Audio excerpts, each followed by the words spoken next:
Guys, today on Brisketmedic, we're going to be making competition style chicken thighs. Now, this isn't a competition recipe per se, but we are going to be doing it pretty close to competition recipe.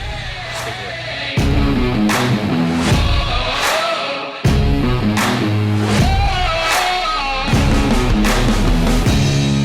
First of all, we're going to start off with our chicken thighs, and to spare you the pain and agony of doing it like an actual competition of removing the skin and shaving the skin and sizing the skin and putting it back, all we're going to be doing is taking these chicken thighs and trimming them up, making sure there's no loose pieces and no giant chunks of fat, and then placing them all together onto a cutting board. After we get everything trimmed up, we are going to be marinating this, and what I like to use is Meat Church. It's an injection and a marinade, and it's for chicken and turkey, and it works really well. I like to put it in a bowl and do 3/4 of a cup of the mix to 2 cups of water, shake it up very well, put it in a bowl, submerge it completely in the marinade, and let it sit in the fridge for a minimum of 4 hours. Now, this is a no rinse marinade, so when we pull it out, we're not going to rinse it off or wipe it off or anything like that. We're just going to throw it down on the cutting board, and then we're going to use honey chipotle killer bee from Cosmos Q and clucker dust from Suckle Busters to layer on some flavors. We'll do the bone side first, flip it over, and do the skin side after that. Now, we'll put those in the fridge as we're getting our Weber kettle lit up. And what I like to do is I like to throw my lump charcoal in my slow and sear, and then light a chimney about halfway full of regular charcoal, and once that's lit, throw it on top. You're going to have to adjust your settings on your Weber accordingly to run it right around 350 degrees.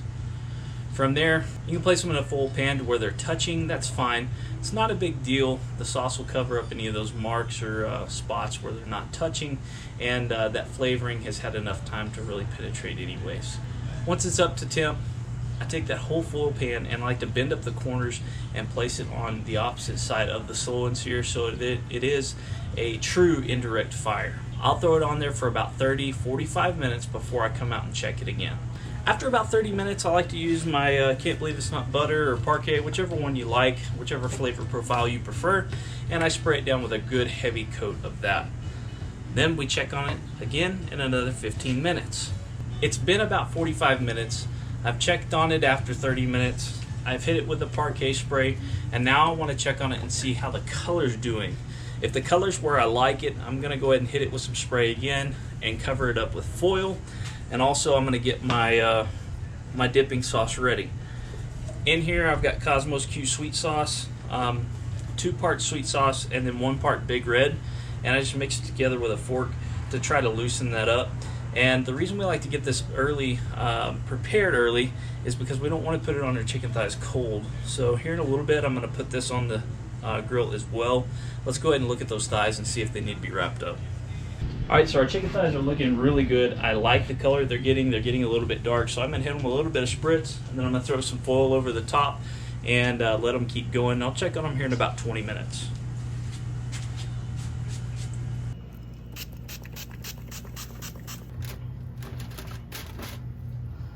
Okay folks, so at about an hour and 45 minutes, I'm going to go ahead and check on these things and see how they temp out. These are sitting right around 175 degrees, and generally I like to call these done at about 180 to 185. I know 165 is completely done, but with these thighs being darker meat, I do like to take them up a little bit higher just to render out any of those big globs of fat that may be in there.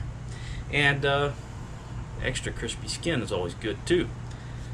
So we're going to pull those off, keep them covered up, set them to the side, put the covered sauce onto the pit at this moment, and let it get up to temp. I don't want it cold, and I don't want it room temperature. I want it to be a little bit warm, because what I'm going to do is I'm going to dip these in there and then place them onto a screen, and I'll show you that, and put them back onto the grill to really set that sauce in. And the screen's going to be there to allow things to drip through, but also keep them spread out to where they're not touching anymore like they were in the pan. So once that's up to temp, let's go ahead and get these all, fly on my forehead, let's get these all dipped and throw them back on there.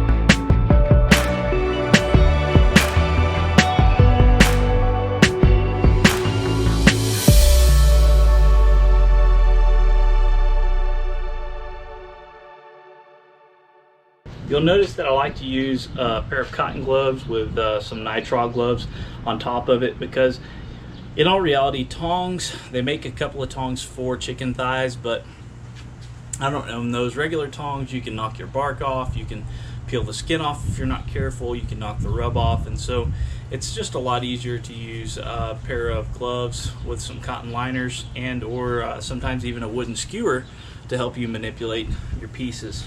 These have been on for just under 2 hours, and I think these are about done setting up with the sauce. I'm going to give them just a few more minutes before I pull them off. We're going to set them on our cutting board and show you how they look. All right, let's pull these thighs off. They look really, really good. They have a great color to them, a great tackiness to the barbecue sauce that we put on top of there, and that Big Red additive to that sauce, giving it some good sheen. I like that. And so we're going to pull these off of here. We're just going to let them cool off for just a minute. Not too long. We don't want them to get cold, you know. Just want them to cool off for a minute. And then we get to taste them.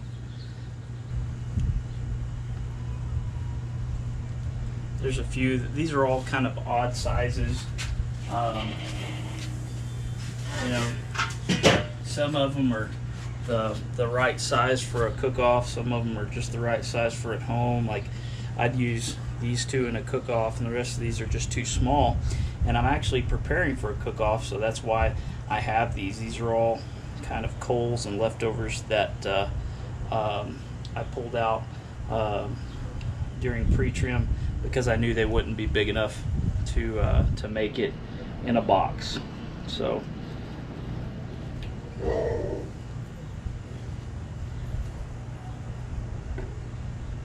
that's not a bad little box there.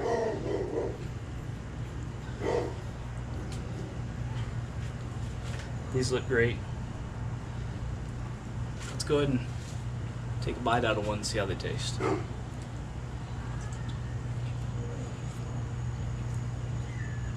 Great bite through skin.